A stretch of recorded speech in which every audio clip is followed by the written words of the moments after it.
Good evening and welcome to KBVR TV's Spotlight. Each month, Spotlight dives deep to investigate a single topic relevant to the Oregon State University community. I'm Caleb Chandler and I will be guiding you through the show. Tonight, we'll be taking a closer look into a topic that impacts every member of the Beaver community, political engagement. We will be discussing the ways in which students do or do not interact with politics, hear about the history of political discourse, as well as talk to campus political experts. Before we go too deep, however, let's first take a look at how much students on our campus really know about politics and our government. I set out to quiz fellow students on their knowledge on some politics. Some students fared quite well, while others may need to brush up on their intro to government class. Let's take a look. So on a scale of 1 to 10, how much do you think you know about the U.S. government? I have to say like a solid maybe 6. Probably around a 6, maybe a 7. Honestly, like a 7 right now, or yeah. We're gonna go with a solid 4.5. Yeah. 2. Like if one's low, like a 3, 4, somewhere in there. Whatever the number of what I remember from my senior government class, so like maybe 5. So the first question is, what are the 3 branches of the U.S. government? Judicial, legislative,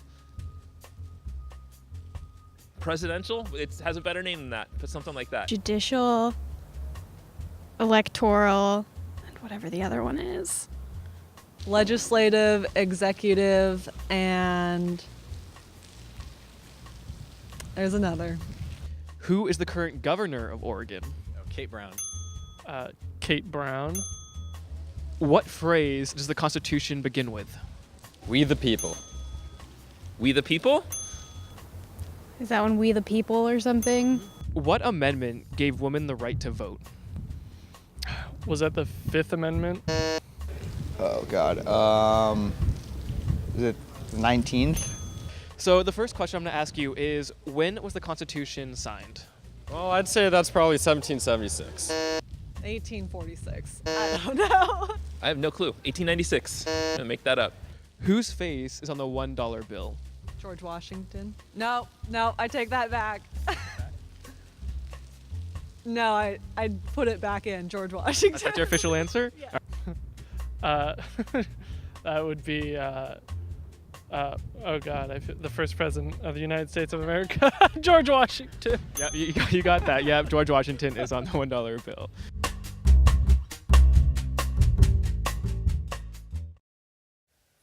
Although some fellow students may not have extensive knowledge about U.S. government, we can turn to our resident experts for clarification. We sat down with Dr. Chris Stout, professor of political science at ASOSU, to discuss the history of political engagement and how it's evolved over time. The concept of politics is a really broad concept. Generally, it's the study of power, who gets power, how they get power, and when they get power. To me, politics is how do we get our elected officials to create a democracy or a government that is better representative of us. I think the founders, when they thought about political engagement then compared to now, it would be something they couldn't even imagine. It's just wildly different. During that period of time, people weren't really paying attention to politics, and there wasn't this cultural participation because they weren't coming from a democracy where they had a say in what government did or didn't do. So for this reason, the founders were skeptical that the public would make reasonable and rational decisions. Instead, they had this perception that individuals like themselves, because they of course were self-interested individuals, would have a larger say in what government did because they felt that they would be most responsible with power. And where they're coming from, most individuals didn't know how to read or write. Most individuals didn't have really information about politics, right? And we take that a little bit for granted by the fact that we have 24-hour news stations, we have Twitter, we have Instagram, Facebook. So it changes the strategies of politicians because they have to think about ways that they can directly connect with voters. And so this is great because we get an unfiltered response from our elected representative. And so that gives maybe more transparency into how government works. And then on the individual side, it allows us to have contact with other individuals about politics. So the Arab Spring, for example, a mass movement was largely started by Twitter. If we look at the women's marches of the last several years, Twitter played a large role in the organization of those groups where people weren't meeting face to face. A lot of the organization was happening online. And this is somewhat counterintuitive, but there's some research that shows that people who are engaged in social media generally are more accepting of the other side. So in this way, social media and things like Twitter may decrease political polarization, where the expectation, I think, generally is that it increases polarization. So the discourse, of course, is, I think, the negative aspect of polarization, and that people are less likely to come across the aisle to talk to others. And we've also seen in numerous polls Democrats and Republicans viewing the other side as kind of being a threat to democracy and threat to society. And so it's not good when we close ourselves off from half of the population or a third of the population, depending on the political party. And so I think discourse is bad. In terms of participation, there's some positive effects. When people are more polarized, they're more likely to participate. And a large way that individuals get power in a democratic system like ours is through participation. People who participate in politics get politicians to pay more attention to them. That means that they're more likely to devote resources to these individuals, and they're more likely to speak out on their behalf. There are multiple ways that people can get involved in politics. Voting in Oregon is really simple. You get a ballot in the mail, make sure you fill it out, and make sure to turn it in on the day. So that's the easiest thing I think people can do. But getting involved in politics doesn't just involve traditional forms of political participation. So protesting is an example of this.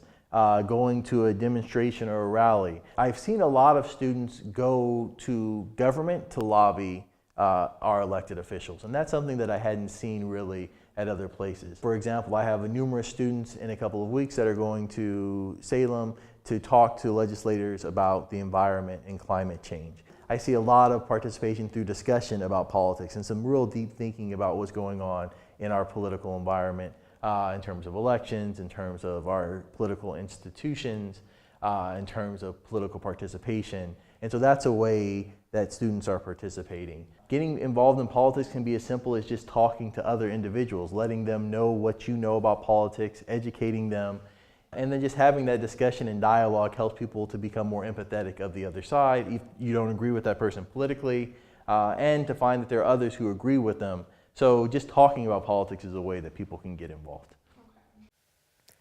We have seen the ways in which political engagement has evolved over time, but how is it manifested on campus today? When we come back from the break, we will take a closer look into the way politics operates at OSU, such as political activism. We will also be hearing from members of college Democrats and college Republicans, students who are very involved in politics on campus. Knowing your strengths and what you love to do should be the path to figuring out what you will do.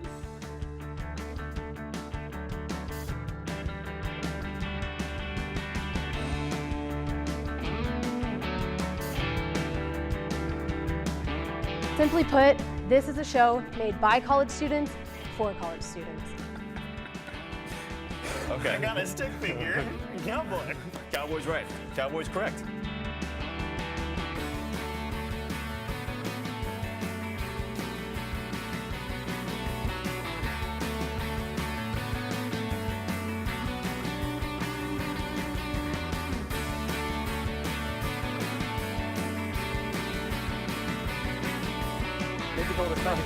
It's gonna be a comeback kid. Oh, that's two. Yeet.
Welcome back. I'm currently sitting down with Michael Yurkovsky from College Republicans and Zach Pinard from College Democrats. Thank you so much for both joining us here tonight. And before we get started, would you both introduce yourselves as well as your position and what your organization does on campus? And we'll start with Michael. My name is Michael Yurkovsky. I am a lead officer in the College of Republicans, senior standing, and I'm also an ASOSU undergrad House of Representatives. Yeah, and my name is Zach Pinard. I'm the vice president of College Democrats, and I'm also a senior. I also work with ASOSU in the cabinet as coordinator of environmental affairs. And what our organization, College Democrats, does is kind of educate people on the democratic viewpoint of different political issues and try to have a healthy discussion about what the issues are and where different people from within the Democratic Party come at them from. All right, thank you. So you are joining us today because you are examples of students who are very engaged on politics. I have here a couple questions, and how this will work is I will ask one of you the questions, and then after you answer, the next can go after that. So the first question is, why did you choose to be politically active on campus? And we'll start with you. I chose to be politically active on campus because I saw that there was a lot of issues coming up, issues that pertain to a lot of controversy, and I chose to be politically active because I wanted to really learn more about my government, who's working in our government, who are these elected officials, and more so better educating myself, and then how I, as an individual, can educate others as well. I chose to be politically active because from a young age, my family made it very clear to me how lucky I am to live in the United States, to live in a free country, but how that also comes with a responsibility that I participate in what's going on in my country, and I show up and vote. And I can remember as a toddler, my mom would bring me to the voting station and sort of explain to me why this is important. And so I'm very passionate about that, and I want to make sure that I can get that message out to as many students as I can while I'm here on campus. Thank you. So how this next question will work is I will start with you this time and then go to you after that. So that is, or the question is, what importance do you think political engagement has on a college campus today? I think political engagement, especially on a college campus, is important because traditionally young people, whom comprise most of the college population, have very relatively poor voter turnout. And so young people might not be quite making the connection with how important it is that their voice be heard, that they are involved in politics. And I see that as a problem. I don't want the decisions from our government to be made more so by my parents' and grandparents' generations. I want to make sure that I have a say as well. And I think a lot of students who are engaged in politics believe that. And so that's kind of the goal. Yeah, just like what Zach said, it's to increase awareness in voting, and so that we can get more students and more representation from younger people to vote, to educate themselves, but also to learn how to engage in arguments and on certain issues that can arise controversy. Learn to understand both sides, from the left and the right, getting people's points of view and, trying to step into other people's shoes and seeing where they're coming from, why they believe or think a certain way. So we'll start with you this time for this next question. And the question is, where do you get your news and how do you stay informed?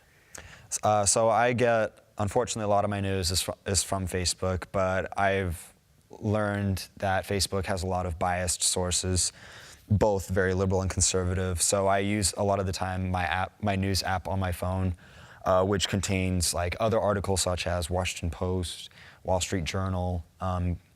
BBC is also another source to use as well. Yeah, that's great that you get your news sources from a variety of sources. I think that's really important. I try and do the same. Often sort of where I get the news will depend on what topic of article I'm reading. Say if there's this really cool article about an environmental issue in the Washington Post or this other one in, say, BBC or something, then I try and take into account the bias of the news source that I'm using, but try and use a variety of news sources to get multiple opinions, multiple viewpoints about the same topic. Thank you. So this is going to be our last question, and that is, what ways can students get involved with politics on campus? Definitely, there are tons of ways if you're so inclined to get politically involved, and you should. There are obviously our two organizations. If you come at politics from a particular viewpoint, you can join College Democrats from the left, you can join College Republicans from the right. But even if your views don't necessarily align with one of the two parties, it's still important to make yourself heard. You can run for an office in ASOSU as a senator or a representative like Michael. You can also still come to our meetings, even if you have a differing opinion. We love to have a healthy discourse. Yeah, just like what he said, you can get involved in ASOSU. I know it's pretty easy to get involved into that organization, considering that ASOSU is pretty bipartisan. But if you do lean heavy towards the left or the right, then yeah, definitely join one of our organizations and feel free to contact us. We do have table-in events. I know College Democrats has table-in events. So, and you know, like what he said, we do like to invite people who don't exactly agree with us so that we can have a healthy conversation. I've learned personally that when I talk to people who disagree with me, who challenge my beliefs, I've actually learned more about myself on why I believe a certain way. So it's a good way to enlighten oneself. Wonderful. Well, thank you so much to you both for coming and joining us today. And then when we come back from the break, we will be discussing the importance of political discourse as well as ways to engage in it respectfully.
Welcome back. I am joined with Shreyans Contetta, the Vice President of the Advocates for Free Thought and Skepticism. Thank you so much for taking time to come and join with us today. Thanks for having me. So before we get started, can you tell us a little bit about what your organization is first? Yes, so Advocates for Free Thought and Skepticism is the only group on campus, and within 50 miles actually, for people who are like atheists, agnostic, or generally non-religious. There's about 50 different Christian organizations on campus, but we're the only one for people who are non-affiliated. But in practice, it's also much more of a philosophy club, a discussion club, and in some ways an activism club. So people will get together, and every week we'll hash out a new topic, and like a philosophical topic, a religious topic, or a social justice topic, or a political one. And then every now and then we'll have events that most people in the club agree on, like that we should push for, and we'll try to advocate for those things. Thank you. Yeah. So do you think political discourse is important? Oh, it's very important. Like if you rent an apartment, then it's important for you to be involved in how the rent gets set. If you want health insurance, then it's really important for you to know how you're getting that health insurance. If you are ever discriminated against in any way, whether it be like race or sex or like sexual orientation, then it's really important for you to be involved so that you can combat those things. So those are just some of those examples that apply to most people for why you should be politically involved. Okay. Yeah. So what are some ways to respectfully engage in political discourse? You want to make sure that the other person you're talking to is also like trying to argue with you in good faith. Because if they're not trying to argue with you in good faith, then you're running up against a brick wall. But if they're trying to genuinely learn, if they're trying to genuinely discuss, if they have their own opinion and they're just trying to explain that to you, then that's totally fine. Like, you can have a respectful discussion in that way. Okay. So then, directed more towards your club, what are some tactics that your actual club uses to do so, to be respectful in that way? One of the biggest things that we do is just that we keep things pretty light. We're all like pretty much joking around a lot of the time, so that the humor helps keep things light, so no one gets too angry. Sometimes people do get angry because like topics can get very personal and people have like very strong opinions about that, and that's totally fine because that's a genuine reaction they're having. But the important thing is that everyone else understands why they're having it. And so, again, because everyone's trying to argue in good faith and they're genuinely trying to get something out of the discussion or genuinely trying to learn more, it works out because people learn, oh, this topic genuinely gets people emotionally worked up, so why is that happening? Or maybe I just didn't think about this from the same perspective this person did. So if you're open-minded, it's really easy to have a discussion. Okay. So you told us a little bit about these strategies that you try to use in their club, and then what can someone hope to gain from those or learning those ways? You learn how to refine your own logic. So sometimes we have these things where we're just like, we think about a topic and we're like, I don't understand why anyone else doesn't agree with me. This seems totally logical, totally fine, and that might be true in your own head. But for other people, that might not be the case. Other people have different life experiences that lead them to say, hey, hold on, I don't agree with what logical leap you made right there. I have a little bit of nuance I can add to that. And it's really important to take that nuance and be like, I can learn from that, and I can grow from that, and I can add that to my argument or to my logic. Okay. And then, so right now, people say that we're kind of in an era of political polarization. Polarization, yeah. Thank you. So how do you think political discourse has changed over time? It's gotten a lot more toxic, and there's a lot of reasons for that. One of the reasons for that, I think, is like you do have a discourse where everyone just immediately says that anyone who doesn't agree with you is either like, you know, they're a cuck or they're a libtard, which doesn't really help the discussion at all. And then you have like, you know, the leader of one party actively saying that all Democrats are like support criminals, which also doesn't really help the discourse at all. Ultimately, like when things at the national level get so toxic, you really need to focus on a lot of local issues that you can work with people on and how to build off from there. And then once you recognize the humanity of the other side, even if you don't agree with them, it's really important that you don't have to agree with them. If they're trying to engage in good faith, you can work forward to something better.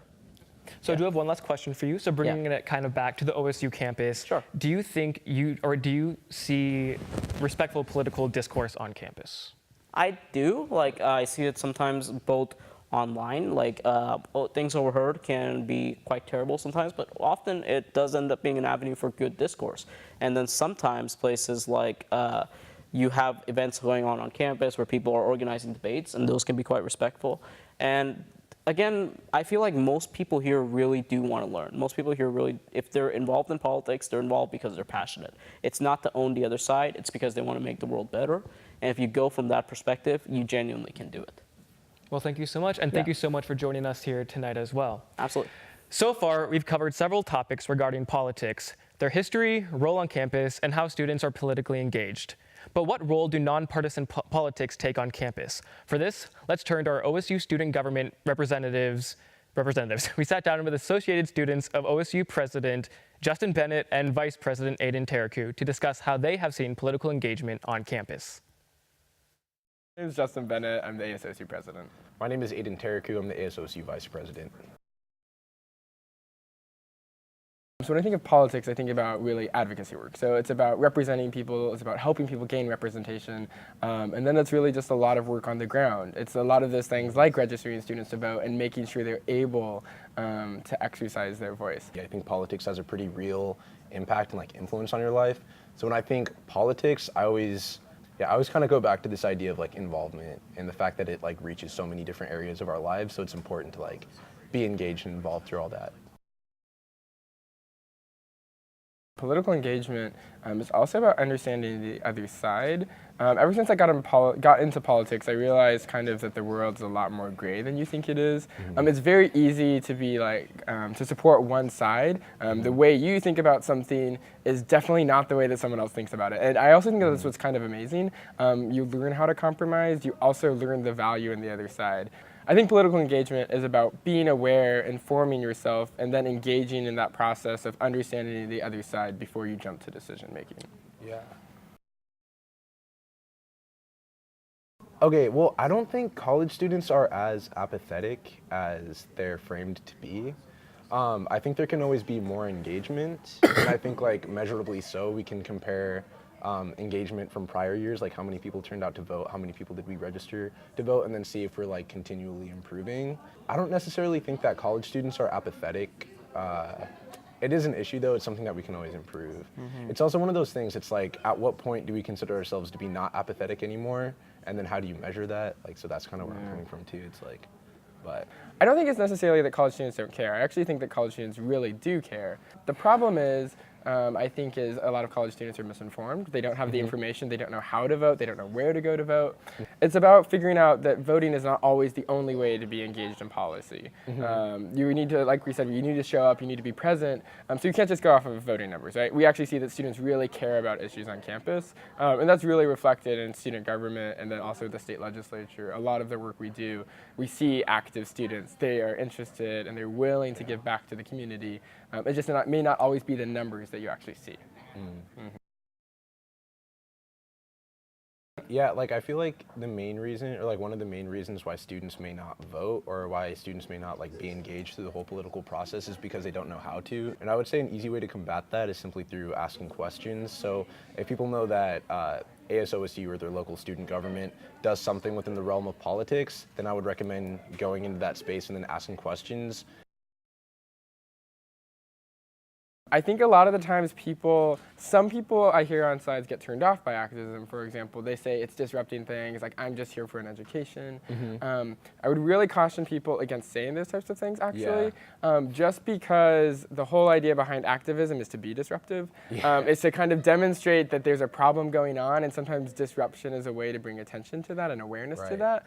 And also by saying, oh, they disrupted me during my class time or something, so I don't care about their issue. It's a really easy way to invalidate something important for people.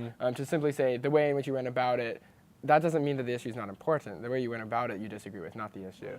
I think it's just another form of that engagement that we see. And I think you can get a lot of different things accomplished through different forms of engagement, right? We can vote people in and out. That's a form of engagement. And I think political activism is an absolutely great way to exercise that. So. Definitely.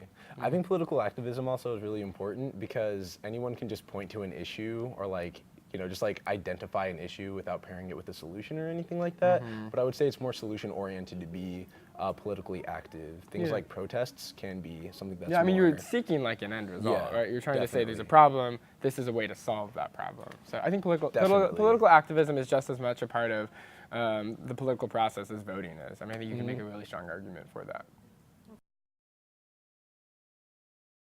The positions that folks can run for are president and VP, and that's on a ticket. There's Speaker of the House.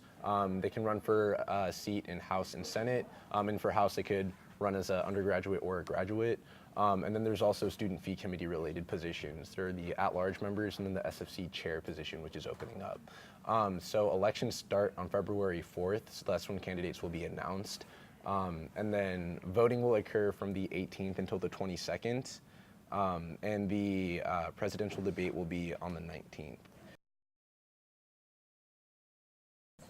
Go to asosu.oregonstate.edu/elections. There's a lot of like information on there pertaining to elections, and then you can reach out to us directly. So if you have any questions pertaining to elections or anything in general, of course, you can reach out. So, yeah. A special thanks to all of our guests. Tonight, we have explored various facets of political engagement. We have delved into students' knowledge of our government, political historical evolution nationally and on campus, as well as advice from local political activists. Whether the average student is up to date on current politics or not, political engagement still remains a notable force on campus today. For those looking to find more information on campus politics, tune in February 19th at 6 p.m. as KBVR TV hosts the ASOSU debate. Each presidential and vice presidential ticket will have the chance to explain their platforms and views on issues which impact OSU students. Thank you for tuning in tonight, and catch Spotlight's third episode at the end of February. Visit us at kbvr.com for more information and to see Spotlight's first episode on food insecurity. Thank you so much and have a good night.